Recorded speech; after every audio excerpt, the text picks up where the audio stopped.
So guys, this is my weekly report for July 31st. Um, let you know what I've been doing this week. No fishing. So you can see behind me, I've been installing new equipment in my bass boat. As you all know, for over 40 years, I've been with Lowrance, but now I'm doing the switch. So basically, check this out.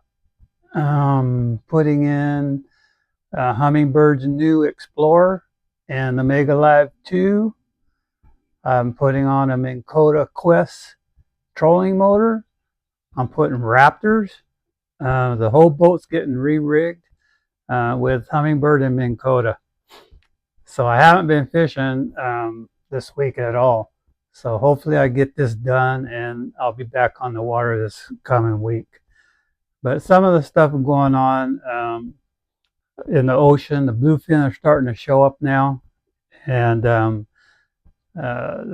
everybody's out there trolling with the Mad Max. You could either use a 200 or 400, and the sardine and anything with the colors of pink has seemed to have been doing really well.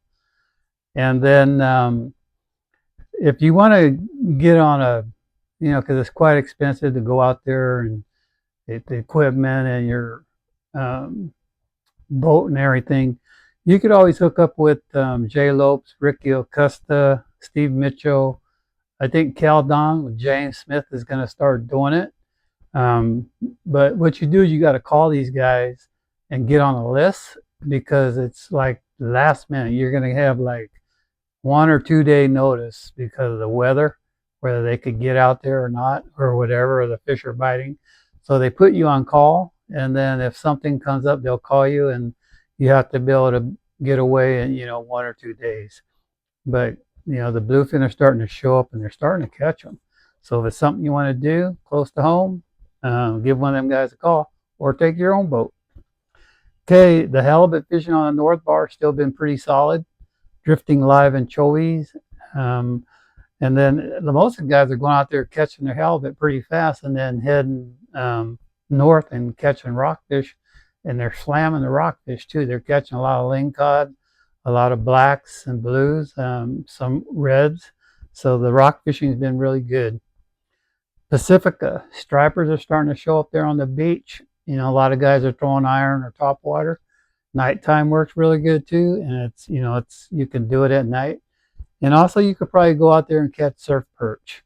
So those are the things that are going on in the ocean in our area. San Francisco Bay, halibut, I would go to Alcatraz or Angel Island, fish deeper. You want to use live anchovies. The stripers on the fast tide are working the rock piles. They're still catching a lot of stripers, but they're not big. They're catching a lot of scully size, and the halibut are starting to show up.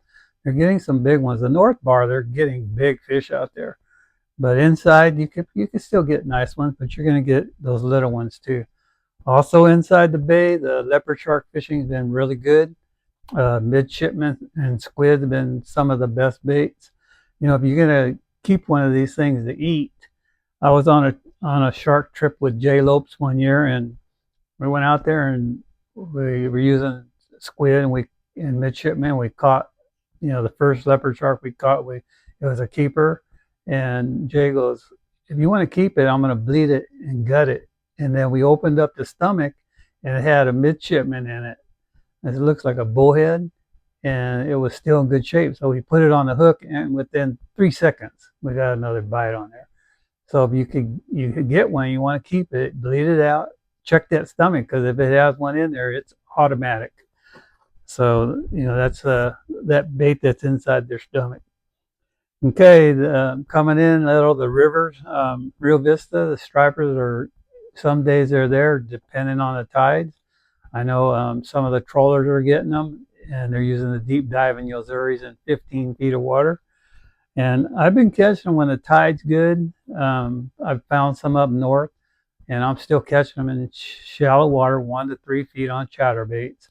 No big ones, just a lot of schoolie size, like from 18 inches to maybe 5 or 6 pounds. But they show up on the good tides. otherwise it's been really tough. Maybe only getting a couple bites, when I'm out there chasing them or bass fishing. And also on the river, salmon season's open. You're only allowed one. You can't fish the Sacramento system at all. So you could fish the American, the McCollum, and the Feather. And the best place right now has been the Upper Feather. They've been catching them up there. Some of the guys up there have been putting fish in the boat. But, it's just going to get better as we get more into the fall. So anyway, actually the Delta, the bass fishing has been really good. Last week I did real well, but the water temperature dropped about 5 degrees and I had to pick up my flipping stick, and we put a lot of fish in the boat, flipping, where normally wouldn't be doing this until September, but the water dropped like 5 degrees. So it just, fish don't have calendars. They go by temperature. So, a lot of those fish made their move, transition. And if it gets hot again, they'll probably be back out in the grass. I don't know. So, but the fishing's been pretty good. Bass fishing in the lakes, Berryessa is still strong this year. It's been one of the best lakes. The bite's been really good off the hook this year. Don Paganelli and Austin Barker are guide up there, and they've both been catching a lot of big fish. They've been catching 5 to 6 pounders in the morning on top water, and then going to drop shotting or using Kitex the rest of the day. But they've been catching 30 to 50 fish each trip. So other lakes like Orville, I know that's been really good. Folsom, I imagine most of the lakes are good right now. So, if there's bass fishing you want to do in the lakes, you need to get out there. Okay, one of the things I've been doing when I have time is kokanee. New Melones has still been the hottest lake. The fish are, 14 to 19 inches. John Montana, a buddy of mine, was up there last couple of days and had limits by 8:30, 9 o'clock. And they were all big. He showed me the fish. He hangs them on one of them sticks, and he had some nice fish. And I know Carl Wise, he's been getting them there for the last 2 months. And he guides there, and so does Big Al. Big Al's up there right now. And a lot of the guides have to choose their lakes right now because of the decontaminating. So, because if you go to different lakes, it's going to cost you $100 every time you switch lakes. So most of the guides are all hanging out at a certain lake, and they're going to stay there, obviously, until they get this decontaminating thing done, where that green tag, when you leave the lake, you can go to any lake, not just the one that you're leaving. Berryessa, the kokanee bite's been really good this year. Not a whole lot of big fish, but, been getting some into that 18. I was there last week, caught one with some clients, and they asked me, and I go, I think it's a king. And they go, how do you tell? And I said, open the mouth. If it's got black gums, it's a king. And if it's all white, it's a kokanee. And lo and behold, it's a 19-inch kokanee.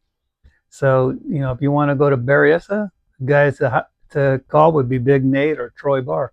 Those two guys are always up there. They've been fishing that lake forever, and they'll put you on a lot of fish. Other lakes, Whiskey Town, Bucks Lake, Shasta, Stampede, Bullards Bar, those are all your kokanee lakes. And right now we're in the heart of the season.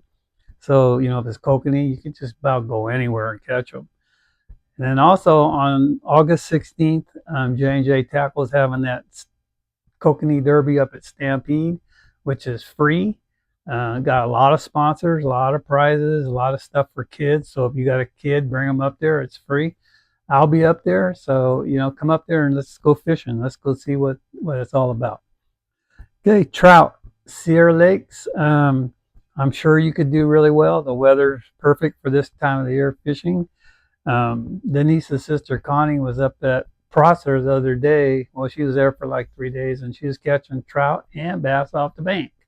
So, you could probably go hit a lot of those lakes right now and do well.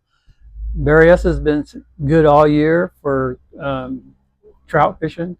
We're out there kokanee fishing. The graph is just lit up. Anytime you're catching a lot of trout while you're kokanee fishing, you're not going deep enough.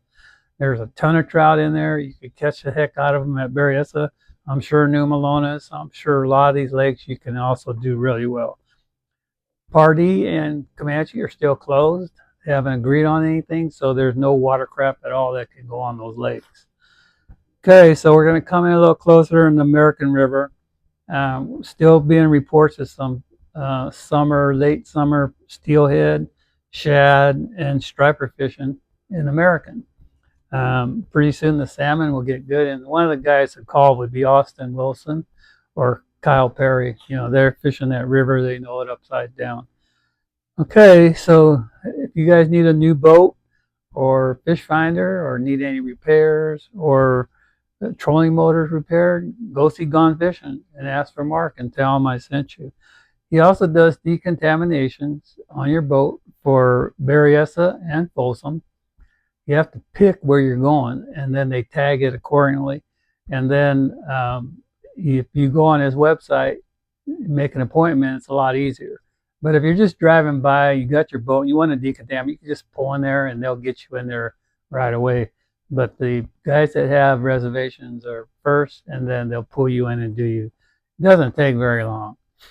Okay, and then every Saturday I'm on California Sportsman's on 1140 on the AM dial. I come on at 6:40. The first Saturday every month, like this coming Saturday, I'll be in the studio. So I'll be talking on Ultimate Bass with Kent and California Sportsman. So also, don't forget, if you want an online magazine, look up that Mixed Bag Sportsman, and you can go on there. I did articles for them. There's pictures in there, and there's a lot of local guides that are also posted in there, and it's very reasonable. It's very cheap. So if it's something you want to read, look them up. Mixed Bag Sportsman. Also, I've been still doing a lot of consulting on electronics. I'm going to know more, obviously, about hummingbirds here pretty soon, but I can do them all. But I do Garmin Hummingbird and Lowrance in this area. And, what I do is it usually takes about 2 or 2.5 hours. I go through everything, check your transducer. It takes an hour on the trailer just to go over everything. Then I go on the water for an hour and show you how to run everything. And I'm doing that. And I'm also doing technique, like if you want to learn how to throw chatterbaits for bass or stripers, or you want to go kokanee fishing, I also do that. And the easiest way to get a hold of me is call my cell phone at 916-761-7594, and I'll get back to you. I had a website, but I closed it because I was getting too busy, and I only like to do this maybe a couple of days a week because I'm fishing the other days so much. So thanks for watching. Hit that subscribe button if you like the video. Leave a comment and I'll get back in a couple of days. So you're going to see a lot more about this hummingbird stuff and Minn Kota Quest trolling motor and my Raptors. So see you guys next week.